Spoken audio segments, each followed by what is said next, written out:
What if I told you that most of the hours you've spent studying or trying to learn a new skill in your life were almost completely wasted, not because you're not smart enough, but because no one ever taught you the actual science of how your brain learns?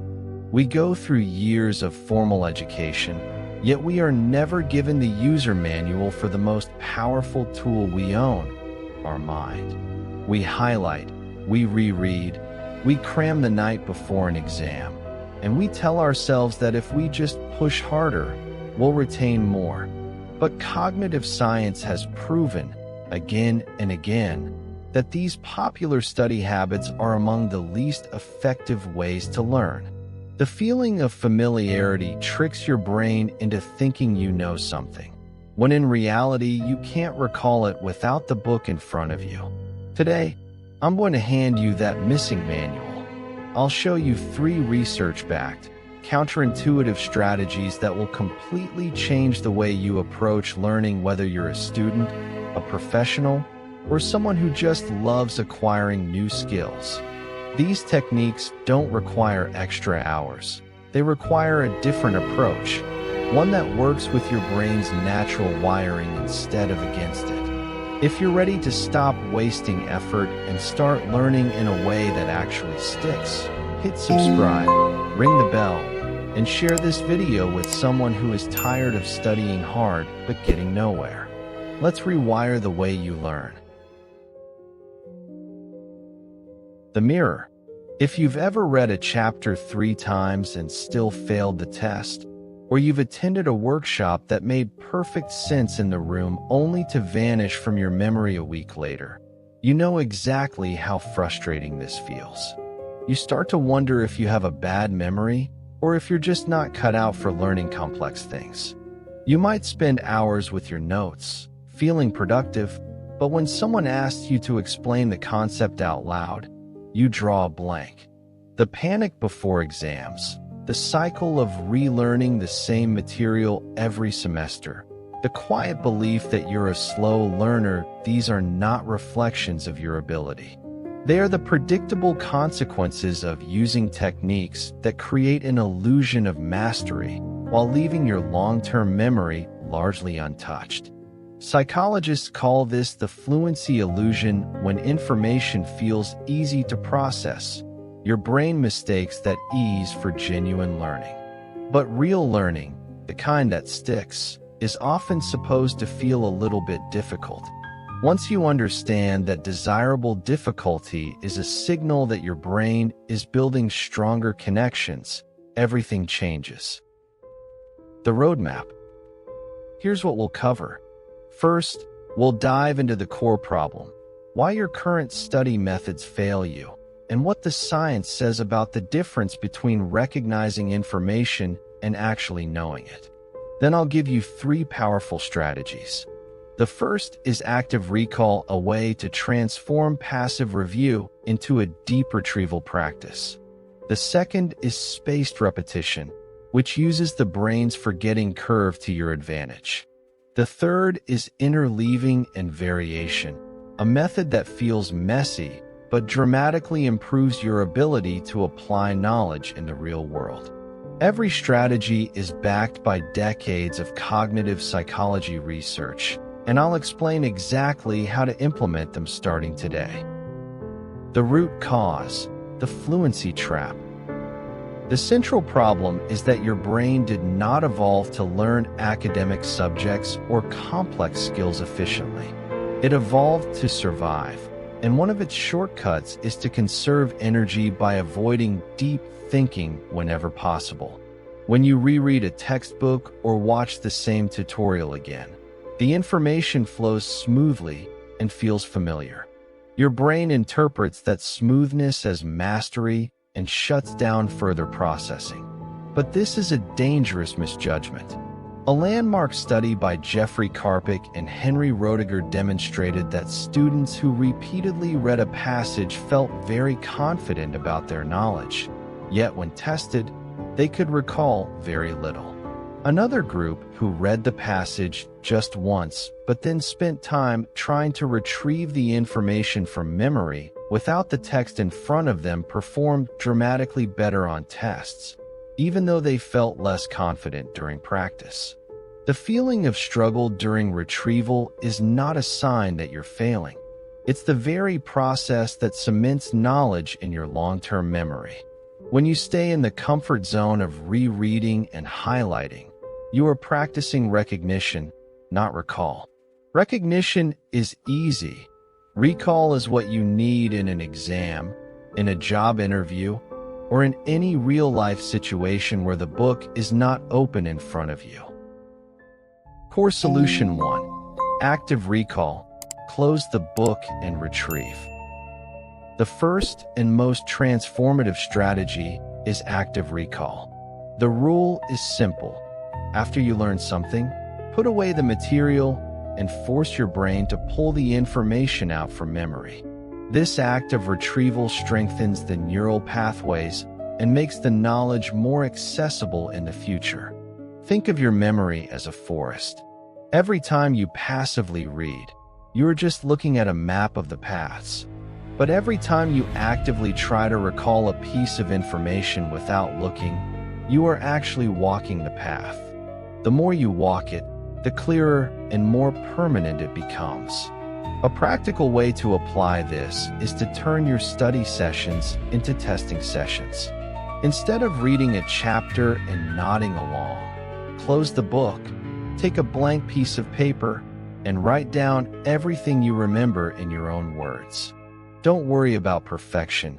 Just dump your brain onto the page. Then, compare your notes to the original source and fill in the gaps. This immediately reveals what you actually know versus what you merely thought you knew. Another powerful method is to create questions for yourself as you learn. After each section, ask, "What was the main idea here?" and try to answer out loud as if teaching someone else. Teaching forces you to organize your knowledge clearly, which itself deepens understanding. Even 5 minutes of retrieval practice is more effective than an hour of rereading. Core Solution 2. Spaced repetition. Let your brain almost forget. The second strategy uses time as your ally. Your brain is not a hard drive that stores things permanently after one exposure. It is more like a muscle that needs regular, well-timed exercise. Hermann Ebbinghaus, a pioneer in memory research, discovered the forgetting curve. We forget newly learned information rapidly within the first hours and days, and then the forgetting slows down. But each time you actively recall a piece of information right before you are about to forget it, you reset the curve, and the memory becomes significantly stronger and longer lasting.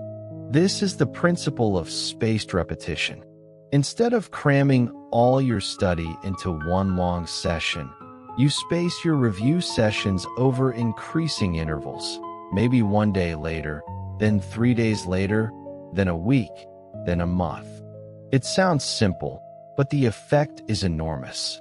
Think of it like watering a plant. Drowning it once won't keep it alive for a month. Small, regular amounts of water do. To implement this, you can use a simple system. After learning something new today, review it briefly tomorrow. Then review it again in 3 days, then a week. You don't need to spend long. Just a few minutes of active recall for each concept. Many learners use flashcards or apps that automate this schedule, but even a paper calendar with review dates works perfectly. The key is to honor the schedule and trust that the slight effort of recalling half-forgotten material is exactly what builds a durable memory. When you feel that slight struggle to remember, you are in the sweet spot of learning. Core Solution 3. Interleaving and variation. Mix it up. The third strategy feels counterintuitive because it makes your practice sessions feel harder and less productive in the moment, but it dramatically improves your ability to apply what you learn in the real world. Most people practice in blocks. They master topic A completely, then move to topic B, then C. This is called blocking. It feels satisfying because you see quick improvement within each block. But when you then face a mixed set of problems in a test or in life, you struggle because you never practiced identifying which strategy to use. Interleaving means mixing different types of problems or concepts within a single study session. For example, if you are learning math, instead of solving 10 problems of the same formula, you mix problems from different formulas, forcing your brain to constantly ask, which approach do I need here? This mental sorting and comparing strengthens your ability to recognize underlying patterns and retrieve the right tool at the right time. A powerful metaphor comes from sports. A baseball player who practices hitting only fastballs will look great in practice, but will fail in a game where the pitcher throws curveballs and changeups. A player who practices a random mix of pitches will initially look worse in practice, but will excel in the unpredictable, real game. To apply this, break your study sessions into chunks and mix topics. If you're learning a language, instead of studying only vocabulary for an hour and then only grammar, alternate between vocabulary, reading, listening, and grammar within the same session. It will feel chaotic, and you'll make more mistakes. Those mistakes are not failures. They are the signal that your brain is learning to adapt and discriminate. This builds a flexible, robust knowledge network that you can actually use when life throws you a curveball. The recap. Let's bring it all together.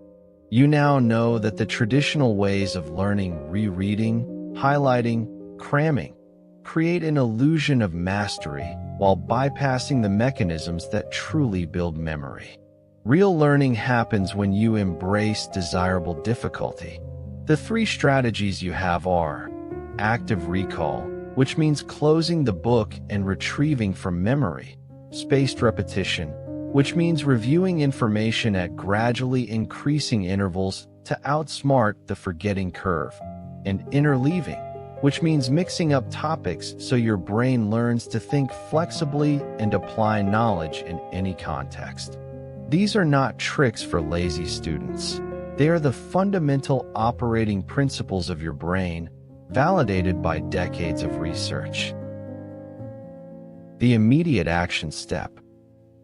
Right now, I want you to apply active recall to this very video.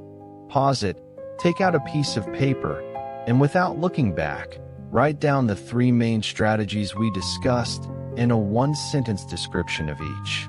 Then, write down one small change you will make in your very next study or practice session.